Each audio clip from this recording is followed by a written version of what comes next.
मैं आज आपको मैट्रिक के जो वो बच्चे जो इम्तिहानात के लिए अपेयर होने जा रहे हैं 10th क्लास के, उन बच्चों से मुखातिब हूँ। उनको मैं आपके पेपर के बारे में बहुत अच्छी गाइडलाइंस दूंगा, जिसके ऊपर अगर अमल करेंगे तो आप 100% मार्क्स ऑब्टेन कर सकते हैं। तो बेटा मैं इसमें 4 चीज़ें बेसिक आपसे डिस्कस करूंगा। अगर आप उनके ऊपर काम करेंगे तो आप 100% मार्क्स जो है बोर्ड के एग्जाम के अंदर हासिल कर सकते हैं। सबसे पहले बेटा मैं आपसे डिस्कस करूंगा एस एल ओज बेसिकली क्या हैं। ये स्टूडेंट लर्निंग आउटकम्स हैं, जिसके अंदर हमारे जो बोर्ड के जितने भी इम्तिहानात होंगे नेक्स्ट 2022 से ऑनवर्ड, उसमें बेटा आपको पेपर्स को है ना 3 हिस्सों में डिवाइड कर दिया गया है। उसमें सबसे पहली चीज जो है वो नॉलेज बेस्ड क्वेश्चन होंगे। नॉलेज बेस्ड क्वेश्चन बेसिकली आपका पेपर फुल मार्क्स 75 है, 75 में से 50% जो पेपर होगा वो आपका नॉलेज बेस्ड पेपर होगा। उसमें जो 50% आपका पोर्शन वो बनता है, अगर आप देखें तो आपका 75 टोटल है, 75 में से 50% आप निकाल दें तो वो सारे आपके जो हैं क्वेश्चन नॉलेज बेस्ड क्वेश्चन होंगे। उसके बाद सेकंड पार्ट आएगा, वो बेटा आपका अंडरस्टैंडिंग लेवल होगा। उस अंडरस्टैंडिंग लेवल के अंदर आपके जो क्वेश्चन हैं वो आपके 35% आपके पेपर का, जो पेपर आपका 75 मार्क्स का है, उसमें से 35% पेपर ऐसा होगा जो कि अंडरस्टैंडिंग लेवल का होगा। अब नॉलेज बेस्ड और अंडरस्टैंडिंग बेस्ड में क्या फर्क है बेसिकली बेटा? नॉलेज बेस्ड के अंदर आपके जितने भी क्वेश्चन होंगे वो सारे वो क्वेश्चन होंगे जो आपके बुक टू बुक मतलब एक्सरसाइज में से आ सकते हैं, जो साइड्स पे टिडबिट्स होती हैं उसमें से आ सकती हैं। वो चीजें आप लोग इजीली कर लें उसको, या अपनी थ्योरेटिकल जितनी भी चीजें हैं उसको पढ़ लें अच्छे तरीके से, या फार्मूलाज वगैरह जितने भी हैं उनके प्रूफ्स अच्छे तरीके से कर लें, उसमें से वो चीजें आ सकती हैं।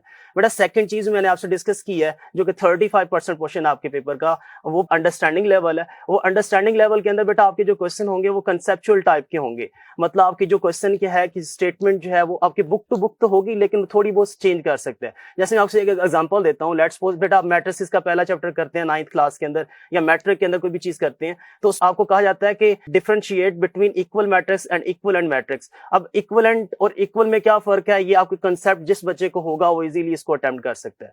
अब नेक्स्ट जो थर्ड वन जो इसका पार्ट है, जो एसएलओ के तहत उसने चेंज किया है, वो बेटा आपका है, first one is knowledge base, second one is understanding level, and third one is application type का होगा। उसमें एप्लीकेशन के अंदर आपने क्या करना है, जो पेपर होगा वो टोटल अनसीन होगा। उसमें आपने जो भी काम करना है, जो भी आपके पेपर के अंदर क्वेश्चन आएंगे वो सारे आपके एप्लीकेशन टाइप के होंगे, वो अनसीन होगा, आपकी बुक टू बुक नहीं होगा। तो बेटा आपने इन 3 चीजों के ऊपर, गाइडलाइन के ऊपर अमल करके अपने पेपर की तैयारी करनी है। बेटा सेकंड चीज मैं आपसे डिस्कस करूंगा वो आपके पेपर पैटर्न है। मतलब आपके पेपर किस टाइप का आएगा, उसमें आपकी क्या स्कीम है और किससे रेलिवेंट आपके क्वेश्चंस आएंगे। बट आपके जो पेपर है वो 2 पार्ट्स में डिवाइड होगा, जिसमें पहला पार्ट आपके एमसीक्यूज हैं और सेकंड पार्ट जो है वो आपका सब्जेक्टिव पार्ट है। तो टोटल आपके जो नंबर है वो 75 है, जिसमें से 15 मार्क्स मतलब 15 एमसीक्यूज आएंगे, जिसको बेटा आपने 20 मिनट्स के अंदर सॉल्व करना है। 20 मिनट्स के बाद आपका टोटल टाइम जो है वो 2 आवर्स एंड 30 मिनट्स है। बाकी जो रिमेनिंग टाइम होगा वो 2 आवर्स एंड 10 मिनट्स होगा। उसमें बेटा आपने बाकी जो सब्जेक्टिव पार्ट है अपना उसको सॉल्व करना है। मैंने यहाँ लिख दिया है, इसमें देखें क्वेश्चन नंबर 2 जो है वो शॉर्ट क्वेश्चन है बेसिकली। इसमें ये चैप्टर नंबर 1, 2 एंड 3 में से क्वेश्चन आएंगे। क्वेश्चन टोटल आपके 9 आएंगे, 9 में से आपने 6 को अटेम्प्ट करना है। इसी तरह बेटा शॉर्ट क्वेश्चन नंबर 3 है, वो उसके अंदर भी आपके चैप्टर 4, 5, 6 से आएंगे। 9 टोटल क्वेश्चन होंगे, 9 में से आपने 6 को अटेम्प्ट करना है। नेक्स्ट बेटा आपका शॉर्ट क्वेश्चन नंबर 4 होगा, जिसके अंदर आपके टोटल चैप्टर जो है वो 7 टू लेके 13 तक है। इसमें आपके 9 में से आपने 6 अटेम्प्ट करने हैं। बेटा इस पार्ट में मैं बेसिक बात आपको बताऊंगा, जिसके अंदर जो आपके चैप्टर्स थ्योरम से रिलेटेड हैं, उसमें आप लोगों ने थ्योरम्स तो चलें आप लोग कर लेते हैं कि आपको पता होता है कि 2 चैप्टर्स करने हैं, उसी में से आपका कोई एक थ्योरम अटेम्प्ट हो जाएगा। लेकिन मैं आपसे कहना ये चाहूंगा, यहाँ पे आप जितने भी थ्योरम्स के जो शॉर्ट क्वेश्चंस आपके बनते हैं वो आपने कोई भी नहीं छोड़ना, वो सारे के सारे सॉल्व करने हैं। उसमें कोई भी डेफिनेशन आपने नहीं छोड़नी, वो सारी चीजें आपने बड़े अच्छे तरीके से उसको छोटा छोटा जितनी भी चीजें हैं वो आपने अच्छे तरीके से करनी है। नेक्स्ट बेटा आपके जो क्वेश्चंस हैं वो लॉन्ग क्वेश्चन आपके 5 आएंगे। 5 में से आपने 3 क्वेश्चंस को अटेम्प्ट करना है। हर एक क्वेश्चन के ए बी पार्ट होंगे। लेकिन बेटा मैं आपको एक चीज यहाँ बताना चाहूंगा, ये क्वेश्चन नंबर 9 जो है ये आपका थ्योरम में से आएगा, जिसमें चैप्टर नंबर 9 और 12 शामिल होंगे। ये क्वेश्चन को अटेम्प्ट करना कंपलसरी है। बाकी मतलब आपके जो टोटल लॉन्ग क्वेश्चन है वो 5 है। 5 में से एक लॉन्ग क्वेश्चन वो है जो कि आपने लाजमी अटेम्प्ट करना है, थ्योरम्स वाला। बाकी जो क्वेश्चंस हैं वो बाकी आपके 4 रह गए, मतलब 4 में से आपने कोई से 2 क्वेश्चंस को अटेम्प्ट करना है। और इसमें बेटा ये क्वेश्चन नंबर 5 आपके चैप्टर 1 एंड 2, 6, चैप्टर 3 एंड 4 और 7, 5 एंड 6, और क्वेश्चन नंबर 8 जो है वो 7 एंड 13 से आएगा। इसमें आपने खास ख्याल ये रखना है कि बेटा आपने कोई भी क्वेश्चन जो है वो रिपीट नहीं करना। मतलब जैसे चैप्टर 1 का एक पार्ट उठा के आप कर दें और दूसरा आप चैप्टर 4 को सॉल्व करने बैठ जाएं कि इसका पेयरिंग आपस में मिला, जिस तरह उसने पेपर के अंदर डिजाइन कर दिया आपने उसी के लिहाज से सॉल्व करना है उसको। बेटा इसके बाद ये दो चीजें हमारी बहुत इंपॉर्टेंट थी। सबसे फर्स्ट ऑफ वन एसएलओस आपको पता होने चाहिए, मैंने आपसे 3 चीजें डिस्कस की हैं उसके अंदर। नेक्स्ट आपका उसमें बेटा मैंने पेपर पैटर्न डिस्कस किया है, तो पेपर पैटर्न में आपकी पूरी टोटल स्कीम है, अपने माइंड में इसको अच्छे तरीके से रखें और इसके ऊपर काम करें, आप 100% कामयाबी हासिल कर सकते हैं। बेटा इसके बाद में आपसे नेक्स्ट चीज जो बहुत इंपॉर्टेंट है 3rd नंबर पे, वो पेपर प्रेजेंटेशन है, वो उसके बारे में डिस्कस करूंगा। बेटा मैथमेटिक्स में अमूमन ये देखा जाता है कि बच्चे जो हैं काफी घबराए होते हैं कि हम लोग जो हैं इसमें अच्छे मार्क्स ऑब्टेन नहीं कर सकते, तो बेटा मैं उनको 2 चीजें खास तौर पे कहूंगा। सबसे पहली चीज वो उसकी प्रैक्टिस करें, जितनी आप प्रैक्टिस कर सकते हैं उसका आपका जितना आप उसको हाथ से गुजारेंगे, जिस क्वेश्चंस को थ्योरम्स को जितना भी काम है जितना आप उसको प्रैक्टिस करेंगे हाथ से, आप उसमें अच्छे मार्क्स ऑब्टेन कर सकते हैं। नेक्स्ट चीज बेटा उसमें प्रैक्टिस के बाद पेपर की प्रेजेंटेशन में दूसरी चीज आती है कि पेपर के अंदर जो है उसको आप कैसे सॉल्व करते हैं, उसको अंडरस्टैंड कैसे करते हैं, उसकी अंडरस्टैंडिंग लेवल है।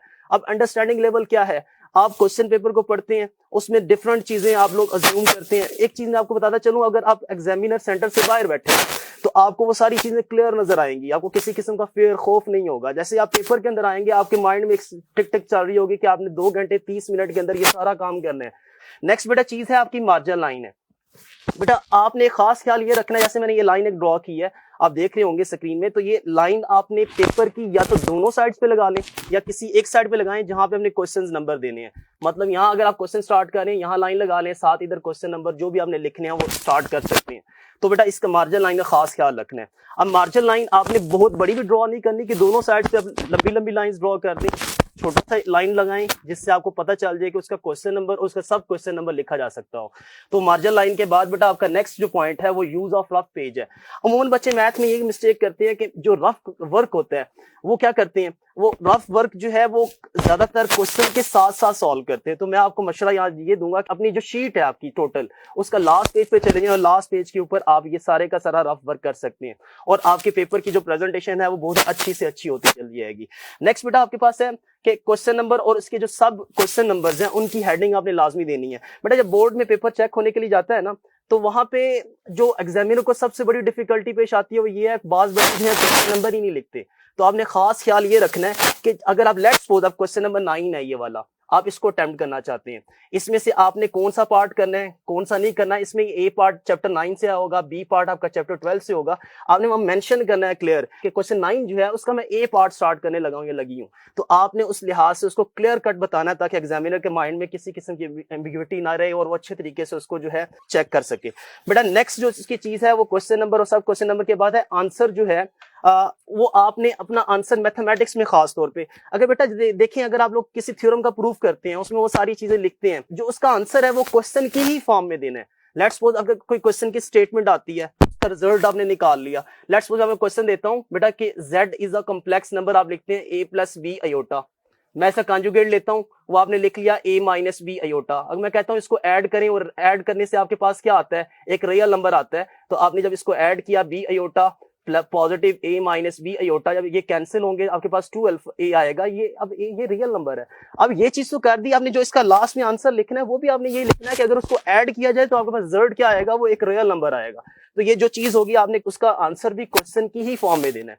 उसके बाद बेटा नेक्स्ट जो चीज है मैं आपसे डिस्कस करूंगा वो ग्राफ से, आपके उस टॉपिक के अंदर ग्राफिकल रिप्रेजेंटेशन भी आएगी, तो आपने ग्राफ का खास तौर पे यूज करना है। और ग्राफ के अंदर मैं आपको मेन चीज बताता चलूं वो ये है कि ग्राफ के अंदर जो चीजें आप ड्रॉ करेंगे उसके ऊपर लेबलिंग लाजमी करनी है, मतलब एक्स एक्सिस या वाई एक्सिस जो भी ड्रॉ करेंगे और उसके साथ किसी क्वेश्चन के अंदर डायग्राम आ रही है तो डायग्राम भी ड्रॉ करनी है। और बेटा जब लेबलिंग करेंगे उसके ऊपर स्केल्स लाजमी मेंशन करने हैं कि एक्स एक्सिस के ऊपर आप कितना डिस्टेंस ले रहे हैं, वाई एक्सिस कितना ले रहे हैं, वो सारी चीजें इसके अंदर आपने डिस्कस करनी है। उसके बाद बेटा नेक्स्ट जो लास्ट टॉपिक है मेरा वो आपसे बेटा कॉमन मिस्टेक्स के बारे में है। तो अमूमन सबसे ज्यादा गलतियां बच्चे इसके अंदर करते हैं। तो बेटा ये आपसे मैं 5 चीजें या 6 चीजें हैं जो डिस्कस करूंगा, इसके ऊपर आपने खास एहतियात करनी है। अगर आप इसके ऊपर काम कर लेंगे तो आप अच्छे मार्क्स कंटेन कर सकते हैं। देखिए बेटा सबसे पहली चीज है कॉपिंग इनकरेक्ट डाटा। बेटा जब आपके पास पेपर आएगा, जब आप पेपर के अंदर बैठे होंगे आपके पास उस वक्त एक खौफ सा होता है कि हम बोर्ड के एग्जाम के अंदर जा रहे हैं। हो सकता है ऐसे आपको क्वेश्चन आ जाए कि आप सॉल्व करें 2x + 25 = 5 हो सकता है कोई बच्चा उसको करते करते जल्दबाजी में इसकी जगह 6 लिख दे। तो आपने पहला खास ख्याल ये रखना है कि जो अपना डाटा है वो बिल्कुल करेक्ट कॉपी करना है क्वेश्चन पेपर से। अगर आप वो करेंगे उसको आप इजीली ऑब्टेन कर सकते हैं। बेटा सेकंड चीज है lying on a mental calculation. अब मैथमेटिक्स में ये क्या होता है कि छोटी छोटी कैलकुलेशन तो बेटा आप मेंटल माइंड के जरिए कर सकते हैं, लेकिन ऐसी कैलकुलेशन अगर आ जाए कि वो ज्यादा बड़ी है तो बेटा कैलकुलेटर्स आपको अलाउ है वो यूज करें। अगर आप नहीं यूज करना चाहते उसको रफली सॉल्व कर लें ताकि उसके अंदर किसी किस्म की मिस्टेक ना आए। अगर सिंगल डिजिट की भी बेटा मिस्टेक आएगी आपको सारे का सारा आंसर गलत हो जाएगा। अगर आंसर गलत हो गया मैथमेटिक्स में छोटी सी मिस्टेक हुई आपका पूरा क्वेश्चन रॉन्ग हो सकता है। बेटा नेक्स्ट चीज है आपने यूनिट्स जो है उसका खास ख्याल रखना है। जो आपका यूनिट्स है जो आपका उसमें ये उसी चीज में आ जाती है कॉपिंग। इसमें डाटा के अंदर आपने जो चीजें हैं वो बिल्कुल ठीक कॉपी करनी है। अगर लेट्स सपोज आपके पास कोई क्वेश्चन मीटर मिलीमीटर या मीटर या सेंटीमीटर में आता है तो उसके यूनिट्स आपने बिल्कुल ठीक लिखने हैं। नेक्स्ट बेटा चीज है टाइम मैनेजमेंट। टाइम मैनेजमेंट के अंदर बेटा मैं आपको डिफरेंट चीजें बताऊंगा जो इससे रेलिवेंट है। इसमें देखें जो एमसीक्यूज हैं वो 15 आपके मार्क्स के होंगे, आपने 20 मिनट के अंदर वो अटेम्प्ट करनी है।